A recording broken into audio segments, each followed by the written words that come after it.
you're planning on being rich, you may want to consider another profession because 33 years later, I haven't quite made it there. I can't say this, I'm not rich, but I have been enriched along the way in ways that no paycheck could ever, you couldn't give me enough money to do some of the things that I've done to receive some of the intrinsic benefits, the rewards that I feel internally for the things that I've done. Brothers and sisters,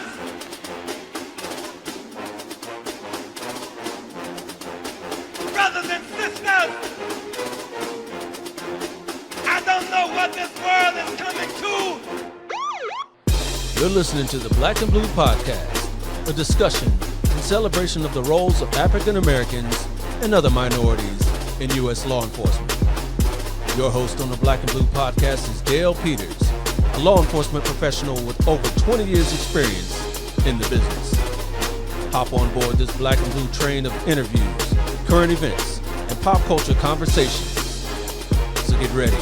The Black and Blue Podcast is coming at you right now. Hey, Black and Blue fan, welcome to another fun-filled installment of the Black and Blue Podcast, because this is where we celebrate diversity in U.S. law enforcement.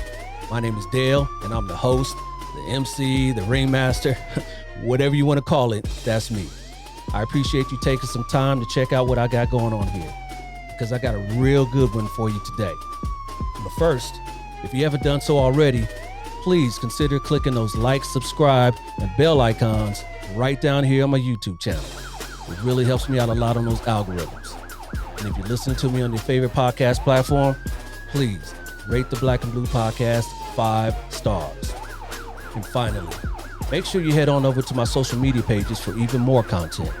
You can find me everywhere at Black and Blue US. All right, so like I said, I got a real good one for you here today. My guest is the acting director of the U.S. Bureau of Alcohol, Tobacco, Firearms, and Explosives. But you may know him a little bit better as the ATF.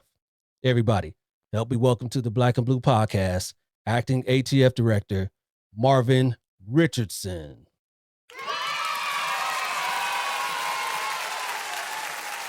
Evening, afternoon, sir. How are you? Good afternoon. How are you? I'm excellent. Thank you for joining me on the show. Definitely my pleasure. All right. So you are in Washington, D.C. right now. How's the weather out there in D.C. today? Well, since it's not snowing anymore, it's good. We had that, I hope that last blast of winter over the weekend here, and so now it's sunny. Still cold, but sunny. Still cold, huh? Yeah, I'm out in Southern California, so I can't feel too sorry for you. But yeah, we got a beautiful day in the 70s. You know, can't brag a little bit. Yeah, but maybe my daughter is going to be moving out that way soon. She just got accepted to Howard University. She's a high school senior right now, so she may be out there in D.C. joining here shortly in the fall. Excellent. I went to Howard my freshman year in college, and my wife is a Howard Law grad. All right. So a little keeping it in family here. Appreciate that. There you go. Yeah. So I mentioned you are the acting director of the ATF. Tell everybody a little bit about ATF, what its functions are, and how long you've been there. So sure, Dale, I appreciate the lead in there. But so ATF is the federal law enforcement agency that enforces the federal alcohol, tobacco, firearms, and explosives laws. And when you really cut down to the chase, we actually are the people who ensure that we protect the public against violent crime and regulate those industries dealing with firearms and explosives. The alcohol and tobacco piece, the name always kind of throws people off a little bit. We still do alcohol and tobacco, but mostly in the diversion cases where we're dealing with people who are sometimes trying to use those two commodities to divert those proceeds to other criminal enterprises. So not so much on the alcohol and tobacco from an enforcement perspective, but certainly the firearms, arson, and explosives, everything that goes bang, boom, or burns, we've got an invitation to the party. So we try to make sure that we have people available to show up when that call goes out. Okay. So you're the primary agency federal agency that handles explosives and firearms. And of course, state agencies do so as well. Out here in California, we have Cal DOJ. They have a firearms division that handles that as well. What is you guys' relationship to state agencies that do the sort of the same thing? So obviously, partners, right? So more than anything, I think in any law enforcement arena, there's never enough when the call actually goes out, and you really need people to respond. We partner with federal, state, and local agencies to ensure that when something kind of crosses that line into the federal arena, if we have firearms trafficking cases, we got individuals who are convicted felons who are not supposed to be in possession of a firearm. You got folks who are illegally diverting firearms from the legal market to the illegal market, trafficking them to individuals who are not supposed to have them. We come into play in those arenas to try and make sure that those people, the folks who primarily are trafficking firearms and putting those guns into the hands of people who are not supposed to have them, we try to make sure that those trigger pullers and those traffickers are our primary subjects of our investigations. And we try to remove them from communities because they're the ones that are out there we know that are causing the most damage. No doubt, no doubt. And how long have you been with the agency? So I've been with ATF for 33 years. So I know I don't let my good looks fool you. But I've been here for 33 years, and prior to coming to ATF, I was a police officer. In fact, I was a campus police officer for 5 years at the University of North Texas in Denton, Texas. Okay, so you're from Texas? Yes, sir. Native Texan. Grew up in Fort Worth, Texas, and ended up going to school right there in Denton. I went to Howard my freshman year. My father passed away, and I went back home to be closer to my mom. Ended up graduating from the University of North Texas, where I was also a police officer. All right. Well, thank you for your service over there. Texan, so I would assume that you're a Cowboy fan. Is that about right? Sums it up. That's hey, through and through. Can't help it. I grew up with the star, and the big hole in the stadium, and God watching the team play. Hey, that was it on Sunday. That is football. A Texan. That is a Texan through and through, right? A God watching the Cowboys play. Yeah. One of these days, we'll get you back to the Super Bowl. I'm a Niner fan myself, so we've had a lot of great battles with the Cowboys. A lot of great ones. So there you go. Yeah. So what led you to the ATF out of from campus law enforcement? So actually, interesting story. So there were several of us at the police department. I had two really good friends who both left a little bit ahead of me. One actually went to the FBI, and they're my best friend, one of my, in fact, he's my children's godfather to this very day. He left and went to the FBI, and another good friend left and went to ATF. I was in the process of applying actually with everyone. I had took that shotgun approach and put my name in the hat with ATF, FBI, DEA, Secret Service, and figured whoever came knocking first, I'd see what happened. But the good thing was I actually had those two guys to kind of bounce off of. It's like anything else. You try to figure out what fits you, and after really looking at the agencies, looking at the missions, and having some conversation with folks, I had another good friend who I'd worked a Secret Service agent who I'd worked a telecommunications fraud case with. And after I got to looking around, ATF really seemed to fit who I was, right? I think more than anything, you always try to find that fit. And it gave me an opportunity to really help people in an area where I felt like I could do the most good. I'd done my share of working a little bit undercover here and there, did some narcotic stuff here and there, and really did like the violent crime aspect of working, in the ATF arena, because it seemed like, you should never be bored, right? I mean, if you can work firearms, arson, and explosives, I was like, hey, you got a pretty wide variety there, so no time to be bored. Yeah. Did you have any background with the explosives or arson or firearms prior to going to ATF?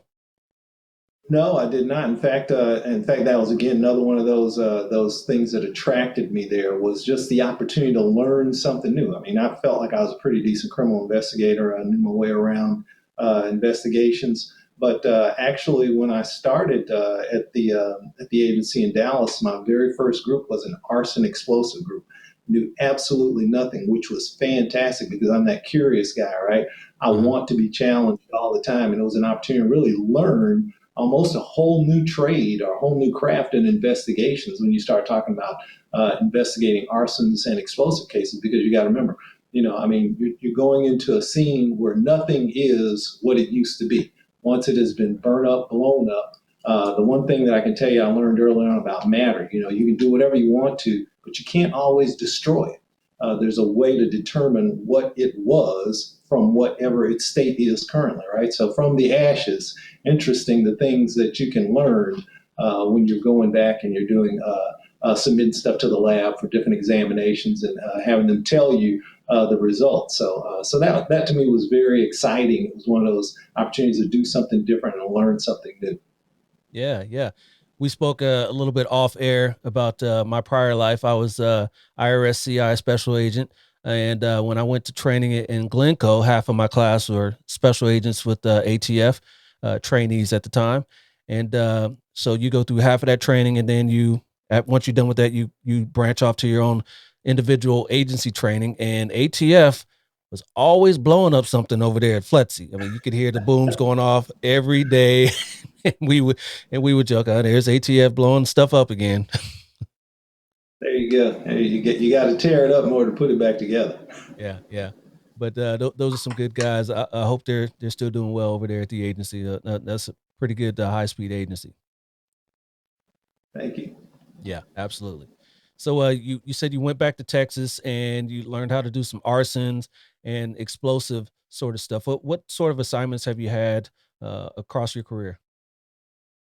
So I like to consider myself a jack of all trades here at ATF. I don't think there are too many jobs that I haven't done. Interestingly enough, go all the way back in time when I first came on the job, just as a special agent working cases. So was a full time case agent working in what we called our Achilles groups back in the day, and we were assigned to like a 12 square block area in sometimes the worst parts of town.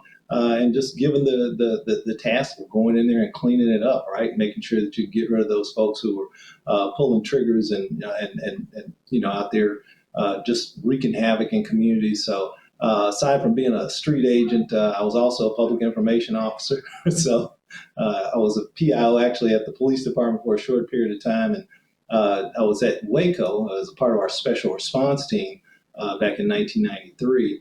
And our public information officer, it was just a whole lot to handle, right? And so at the point that that particular person was not able to carry those duties out any further, my SAC, special agent in charge, says, "Hey, you're it.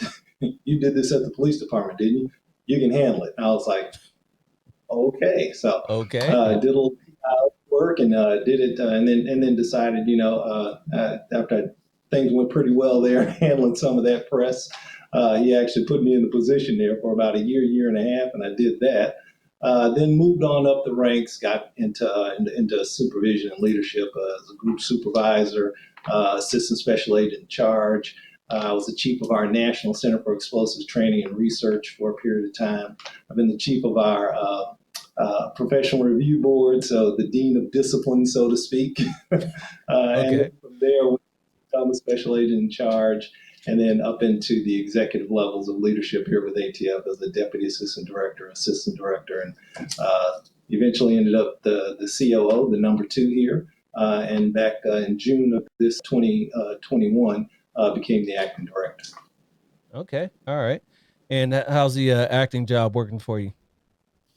It's one of those jobs that you don't start out thinking this is what I want to do in my career, but you find yourself, I think, in the right place at the right time. And I'm a Christian man, so I believe that hey, there's nothing that happens by circumstance or happenstance. I think there's a plan, and I think for me to be where I am right now had to be part of that plan because I'm supposed to have been retired 3 years ago. Oh, So as an 1811 special agent, you have a shelf life, as we like to call it. So at age 57, you're mandatory for retirement. At that time, when I turned 57, the then acting director, Mr. Tom Brandon, asked me if I'd stick around. So I did. He retired, and then Miss Regina Lombardo, who was the next acting director, asked me if I'd stick around, and I did. And so here I am in that third extension, and she exited stage left, and so I found myself being the last man standing. Wow. Again, call it, call it what you want. I always think that, we get places by divine appointment. And so for me, I'm at this appointment right on time. Yes, absolutely. Absolutely. So explain to everybody here that probably doesn't know a little bit about the qualifications to become a special agent with ATF. I know you said that there's a shelf life at 57, and that's across the board. All 1811s, mandatory retirement at 57, but you did say that you can get some extensions. Kind of talk about that progression, how you start out as an agent and how you can end your career. Sure, yeah. So obviously, just like there's a shelf life, but there's a cutoff date for getting into the 1811 series because you have to be able to put 20 years into your retirement program, right? So all those important things. So you got to be in by age 37 so that you can put in 20 years and retire by age 57. But obviously, you can come on the job pretty much out of college. In fact, we just closed an announcement for special agents for recent college graduates who would come out. You have to have a college degree. With that college degree, it opens the door for you. Obviously, no criminal history, no background that would prohibit you from being able to pass a federal background check and/or be able to maintain a top secret security clearance. Once you get through the process, and get through your background and come on the job. Obviously, you indicated you head down to the Federal Law Enforcement Training Center. That's more fondly known as FLETC. You go there and do that first school, which is our criminal investigator basic training course, and then after you finish that, you go to your ATF basic training course there, and once you finish, you're in the field, ready to go to work. All right. And being a federal agency, do you have a choice of where you get to go, or is it, as they say, needs of the agency, needs of the service? A little bit of both, right? So we say needs of the Bureau, but at the same time, we do ask people, what are your top 5 choices? Where would you like to be able to go? And when we can accommodate, we do the best to make sure that we do. Because starting out, let's just face it, the other thing about being a public servant, let me give this warning there. If you're planning on being rich, you may want to consider another profession because It ain't 33 years happening there later, yet. I haven't quite made it there. I can't say this, I'm not rich, but I have been enriched along the way in ways that no paycheck could ever, you couldn't give me enough money to do some of the things that I've done to receive some of the intrinsic benefits, the rewards that I feel internally for the things that I've done. So certainly not a profession that you want to go into if you're thinking about being the next millionaire. But I think that when you start talking about being enriched as a public servant, no better place to be than here at ATF. Yeah. And don't get the director wrong here. I mean, it is a career where you can make a good living and raise a family as well. So Most definitely. I should say you're not going to get rich, but you certainly won't be poor. yeah, definitely not. Definitely I've not. been able to raise 6 children and get them through college. So I'm feeling pretty good about myself, and I'll be able to retire with a few dollars in my pocket. So it'll work Okay. out just Okay. fine. So 6 children, huh? Yes, sir. Yes, sir. Wow. And 4, you got them all through college. 4 girls and 2 boys. The last daughter is a freshman at Duke University right now. Wow. Yeah. Congratulations there, Papa. Congratulations there. So she gets to see Coach Krzyzewski ride off into the sunset. It's his last season Yes, there, right? sir. That's Yeah. All it. right. Yes. Yeah. You a basketball fan yourself? Most definitely, college fan more than anything else. I like to play for the spirit of the game. I appreciate the guys that play for the money, but I'm a college kind of a fan because I really Uh-huh. like to see those young men and women out there competing, for school spirit and a little pride. Yep. And we're coming up on March Madness here pretty quick. What's your team? I know North Texas probably won't be in the tournament. They're not even it's not a D1 school, right? No, it is a D1 school. Yes, so it Okay. is D1, but no, they will not be. They will not be gracing the NCAA this year. So, Okay. long alma mater, but they just didn't quite make the cut this year. I got you. I got you. And you didn't serve any time in the military? Is that correct?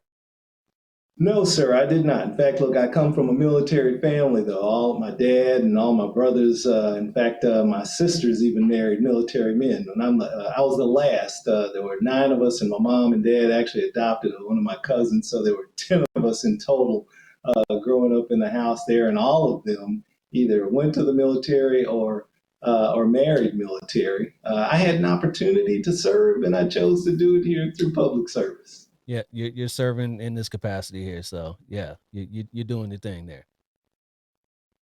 So this show being Black in Blue, we like to profile minorities in law enforcement, and you yourself being African American. What was your journey to even become a police officer back in Texas?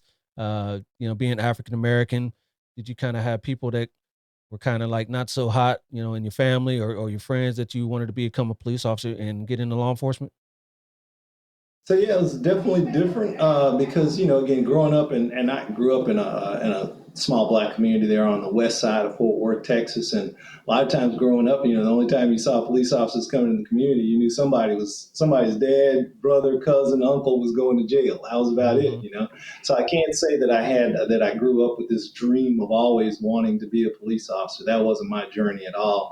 In fact, I was in college and I was a business major and had a computer information systems minor, thought that, hey, maybe I'd get into business and make a lot of money. That's what I thought the future held for me. But I had a really good friend. In fact, the gentleman that I told you that left and went to the FBI was a criminal justice major. He was also a fraternity brother of mine. And he, one Saturday morning, says, hey, I'm going to go and take the test for the police department. Why don't you go with me, And I was like, man, I don't want to do that, And he goes, just go with me. So, being the good fraternity brother that I was, I went with him and I ended up taking the test and, I ended up getting a call saying, hey, we want to offer you. I said, no, no, no. That was for my best friend. I just went with him, And the next thing I know, I'm saying, and how much do you pay? I figured at that point, business wasn't exactly what I thought it was going to be for me. I wasn't passionate about it. And I figured I'd stay in school maybe a little longer, keep moving on, get another degree. But here I am 38 years later. I think it speaks for itself. I fell in love with the profession because it really gave me that opportunity to learn how to help people, right? To be something more to people than just, making a paycheck. Yeah, absolutely. That part there, helping people out. And you kind of fell in love with it as you went along. So yeah, congratulations there on finding your calling. Yeah, and I think you just hit the nail on the head. Public service is just that. It's a calling. It's not really a job. I talked a lot earlier about intrinsic value, and that's that thing inside of you that you just get from doing something that is right. And I come from a no nonsense family. My dad was a construction worker. My mom was a custodian. And they raised all of their children on those kinds of salaries, very modest means. I don't think we knew we were poor because we were always so rich in love in our house that we didn't really deal so much with the material things. It was about what the family really was able to offer us. And my dad gave us a very no nonsense foundation that helped us to understand that the world was always bigger than we were. And that, one of the things that we could do along the way was make a contribution back to it, right? So being able to get into public service, and especially into law enforcement, where you had that opportunity to help people who couldn't help themselves in certain situations, really did, I think, give me that fire to really want to help other people. Yeah, absolutely. And I really respect the ATF of all the agencies, all the federal agencies. I won't say that's the only one, but that's one that's really street level that gets involved with with the communities and working with local law enforcement. I would say ATF and DEA are probably the two that and the marshals are really the three DOJ agencies, right? So, yeah. Yeah. Well, we'll talk about ATF wasn't always DOJ, correct? You were there during your previous parent agency, correct? Yes, in fact, when I started in the agency, we were actually with the Treasury Department. So I was when I came on the job, we were under Treasury, and it wasn't until 9/11, and just shortly after that, in 2002 that ATF left the Department of Treasury and came to the Department of Justice when the Department of Homeland Security was created. It just seemed to be a better fit. And when you looked at the laws that we enforced, they fit better, I think, under the DOJ umbrella. And we of course, then we did have a tax collection component, which we left over in Treasury as a part of a new agency called the Tax and Trade Bureau. So Alcohol, Tobacco, Tax and Trade Bureau. So we left that portion of the mission back in Treasury, and and rightfully so, because again, as a predominantly law enforcement agency, we still do have some tax collection functions that go along with some of the regulatory functions that we have for the industries, both firearms and explosives industries. But those are mostly in the arena of licensing fees, and taxes for registration of the different types of firearms. Right. So going back to the creation of the agency, like we said before, I used to be IRS, and there's that big debate on, I'm sure who was the agency actually responsible for the prohibition and Al Capone and all that. Can you speak on that yourself? It's still a hard one to call, right? I mean, you got to think about that. Look at history.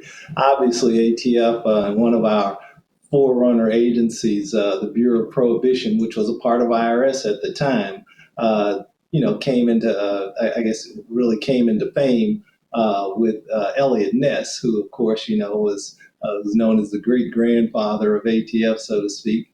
And when that small, team of revenue agents, were able to tackle Al Capone and the big, the whole aura of gangster mob mentality, Yeah. To do that through the tax code. I mean, that's just one of those, it's a legend, one of those things of lore, when you look back in history, wow, they did it with the numbers and the pencils, right? Yep. And we're able to, one of those illegal empires. Yeah, absolutely. So you being African American yourself, it's great to see an African American minority in your position. What's the diversity like in your agency? I've always, like I said, have respect for ATF, and I've seen minorities in positions of leadership and throughout the agency on the ground level at ATF more so than a lot of other federal agencies. What would you speak on that about? So we're good, but we can always do better, right? I think it's like any place else. It's always a constant effort to try and bring in the best talent, that you can. And when you're doing that, you got to look at diversity in many different through many different lenses, right? I mean, we look at diversity not only with regards to race, sex, national origin, color, but we also look at diversity of skill, experience, background. And you don't get those if you're not intentional about going out to make sure that you're recruiting people. So one of our strategies, or I shouldn't say our strategy, but it's a motto for us. We want to make sure that ATF looks like America, right? Because we serve in communities that are very diverse. And for us to be able to be effective serving in those communities, you've got to look like the communities that you serve. So we have some ongoing recruitment efforts, obviously. In fact, I just came back recently where went down to speak at Prairie View A&M University down in the heart of Texas, down there in the hill country there, just north of the Houston area. It's a historically black college and university, and had an opportunity to really go there, speak to the senior class there, and to do some recruiting. So we try to get out and make sure that we are visible in places so that you can get information to folks. That's one of the things that I think is most difficult when you start talking about recruiting, is making sure you can get to the right audiences, and your vehicle to get to them matters. So for me and for our team, what we do is we are specific in our focus. We try to make sure that we can get to the places where we need to be, because there's an axiom that kind of goes, if you don't get people in, you can't get people out, right? So you can't complain about not having a diverse organization if you're not recruiting in pools of diversity. So one of the things that we do is we try to make sure we have a focus on getting to those different pools of diversity to make sure that we can get people into the process. And once they get in, now everyone's got a fair chance to really compete so that what you get out should look like what you put in. Yeah. Yeah. Earlier we talked about, when you first come on the job, the agency kind of suggest, or take suggestions on your top 5 places where you would like to be stationed. It's not necessarily going to happen, but it could happen because they're asking. But to promote, is there some sort of requirement that you need to move around if you want to promote? So that's always, I think, a given because when you do talk about promotion and when you're looking at on the bigger scale, right, you should look at promotion as a part of succession, right? And succession means that we're actually looking for leaders who are going to ascend in the organization to lead the organization. And so for that, you really do need a broad range of experiences in different places. So for myself, I moved 7 times. So my wife's an attorney. She's taken multiple bar exams. And so I'm thinking, first of all, yes, my wife loves me because if you ask any attorney, when they take one bar exam, that's enough. To take multiple bar exams, hey, I have to give her all the props in the world. Yeah. She has provided me with an opportunity to pursue my passion while still maintaining, hers. So it's the concept of moving comes with that whole idea of moving up in the organization because you want to have that exposure to different experiences so that you can understand when you get to a position like the one that I occupy now, you have a broader breadth of understanding, right? Because at this level, it really is more about the people, right? It's about the people and the mission, right? Here at ATF, we say mission first, people always. And you've got to understand that in order for your mission to be successful, you've got to have people who are successful. And to make them successful, you've got to give them opportunities to be exposed to different things throughout the organization so that when they get to those positions of leadership, they can actually see the organization from a different perspective. It's not so much with just blinders on and what's in front of you. It's what's out there, what's beyond, and what is it that you've seen in your rearview mirror that helps you to understand where you've been so you can really focus and know where you're going. Absolutely. Absolutely. And, to put more of a pinpoint on the position as well for anyone out there that's thinking about ATF once another vacancy comes up, do you have to be bomb techs? Are your special agents able to, cut the red wire? Don't cut the red wire. Are they are they that sort of agent where they actually can go out and look at a bomb or what's the deal with explosives? No, in fact, and that's a very good segue, right? Because to be an agent is to be an investigator, right? And so for our investigators, I mean, conducting criminal investigations, we have specialties that do some of those other things, right? So we have certified explosives specialists. So once you're an agent, if you decide you want to go that route, but you got to get on the job, learn how to do the job first, right? Then you can become a certified explosive specialist. Or if you want to become a fire investigator, we have a certified fire investigator, CFIs. We have folks who are non-agents who are firearms enforcement officers, and these are folks that have just a great degree of technical firearms knowledge, and they come from multiple different backgrounds, be it from law enforcement or the military, or some of them were actual gunsmiths themselves. And we bring those folks together to really coalesce around our mission. And we use those skill sets to make sure that we're able to focus. So for an agent who decides to become either CFI or a CES, he or she can certainly do that. But they also have that ability to do basic investigations, which is really that's the foundation for every agent. But then also remember, we regulate the firearms and explosives industries as well. So we do have a non-law enforcement component that inspects the industries to ensure that they are in compliance with the rules and regulations. All right. All right. And again, going back to me being with IRS, we used to joke that those are the two agencies that you did not want to see coming at your door, IRS and ATF, because those are two hot button enforcement topics. What's your relationship with gun shows and all that sort of thing, being ATF? So, so again, with the industry, we regulate the industry, and unless there's a real reason for us to be certain places, we're not there. One of the things that I always try to help people understand too is, as uh, while we are a federal agency, we're probably the smallest federal agency in the federal government. When you look at our population, just over 5,083 employees nationwide. That includes everyone, not just special agents, of which there are maybe just a little over 2,700, close to 2,800. But when you look at that, we get this. There's a stigma, right, that ATF is going to come and take your guns or something, right? We have 2,800 agents nationwide. There are enough bad guys out there doing enough damage that we don't have time to come and knock on somebody's door and ask them how many guns you got, right? So that's not our mission at all, to protect the public against violent criminals who commit violent acts using firearms, arson, or explosives.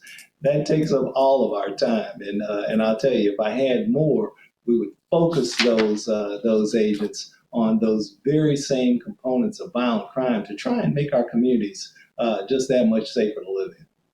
Absolutely. Great way to explain that. So, what's one of the more challenging parts of being the acting director right now? What's a challenging part of your job right now? So, right now it's probably trying to enforce the laws and regulate in what I would say is a constantly changing technical environment. You just have so many instances in which many of the laws and statutes that we enforce were created many, many years ago, right? So 1934, the National Firearms Act is 88 years old. 1968, the Gun Control Act is 54 years old. When you think about that and you think about the speed at which technology changes things, right? So today we're dealing with issues and new technological improvements to firearms that no one in 1934 or 1968 were thinking about, right? So we've got to find ways to make sure that we can overhaul those statutes in order to try and keep the regulatory language fresh, keep it up to date, so that it's not so outpaced by the technology. That's probably one of the biggest challenges that we face today. All right. And what's one of the more rewarding parts of your job as acting director? When I look out and I see the men and women doing this job, and I see every day I get these things. They're called I notes. They're just little notes that talk about investigations and what the case was about and what the outcome is. And when I see that we've had the opportunity to be there and to investigate a crime that either gave someone some closure in an instance in which maybe they lost a loved one, or perhaps to just be there to clean up a neighborhood where that at night, under the cover of darkness, it sounded like a war zone, right? And that we've had teams in there working, and they finally kind of gotten in and were able to remove those individuals who are wreaking havoc, and give the community back to the people who own it, right? To the people in the neighborhoods, so that they could sit out on their porch maybe in the evening, or maybe a kid ride a bike down the middle of the street without worrying about being shot.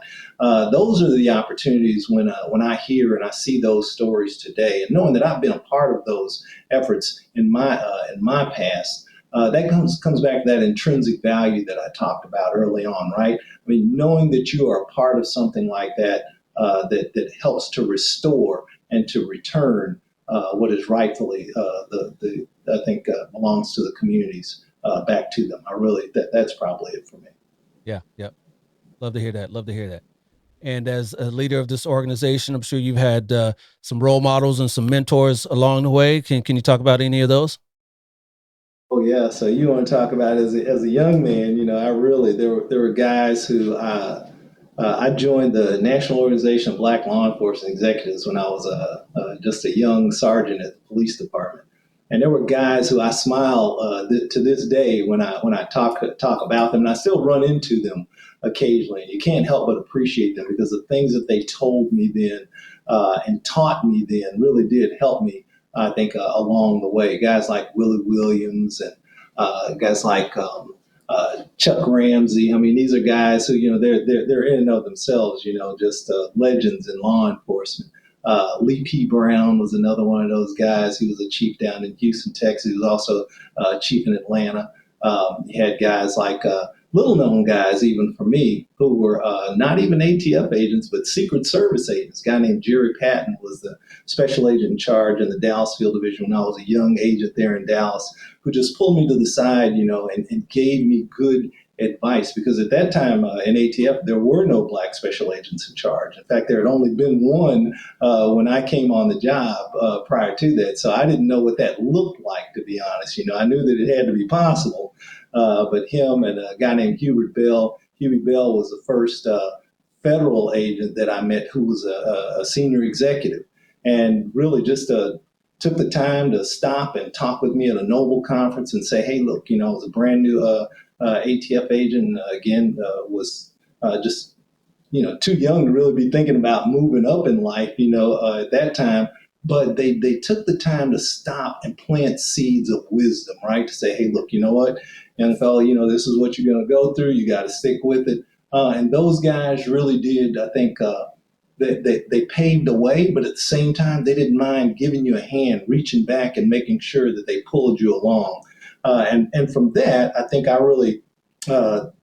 that's what kind of, I think, really gives me that desire to do the same thing. So going back and having those conversations, using my position today to be able to go back and to reach back to people, young people who are considering law enforcement, and encourage them the same way I got that kind of encouragement. Awesome. Love to hear that. All right, acting director, I loved everything you said today. I appreciate you coming on and espousing some of that knowledge for myself and my viewers and listeners. I really appreciate it. But you are not done yet. I got a real quick question and answer session here for you, and let's call this. Last night I saw a superhero. He was black. He said, "This is for the street. Black Lightning's back." All right, this is called my Black Lightning round. I'm just going to throw some quick questions at you, and you just throw some quick answers back at me, and we'll learn a little bit more about Marvin Richardson. So you ready? Go for it. All right. Your favorite duty station? Phoenix, Arizona. Phoenix, Arizona. Okay. Would you like to My get back wife- there someday? My wife liked the heat. My wife liked the heat, and yes, we will, because she doesn't want me to be shoveling snow. True that. All right, so we already talked about you are a Cowboys fan, so let's move over to basketball. Let's say Mavericks, Rockets, or Spurs. I'm going to go with the Spurs because I was a Tim Duncan fan. Yeah. Big ticket. All right, got you. What federal agency did you collaborate most with during your career?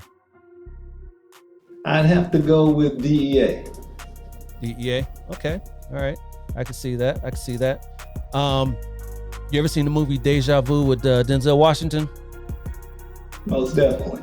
Yeah, he played an ATF agent in that. Did you kind of see yourself as Denzel? Not exactly, but my wife did. True. That was a good movie. It just came on the other day. I just watched. I like that movie. So now, since your agency added explosives to your name, how come you guys don't call yourself ATFE? Oh, because the E is silent.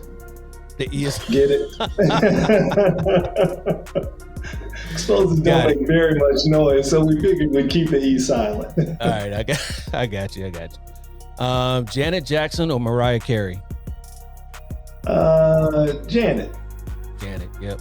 I've been in love with Janet Grew since she up appeared. with her and Mike, so yeah. Yep. Your favorite TV mom of all time?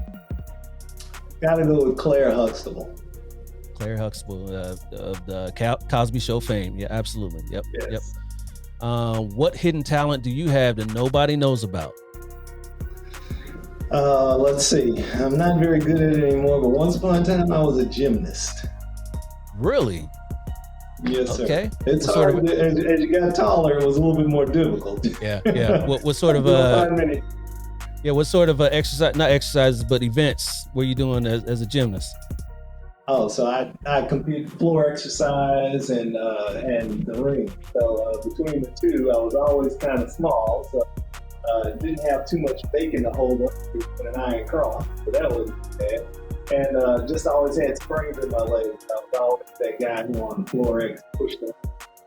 Okay. Yeah. Every time I see those gymnasts, yeah, they got the arms and the shoulders. Yeah, you got to have the upper body strength to be a gymnast. Definitely.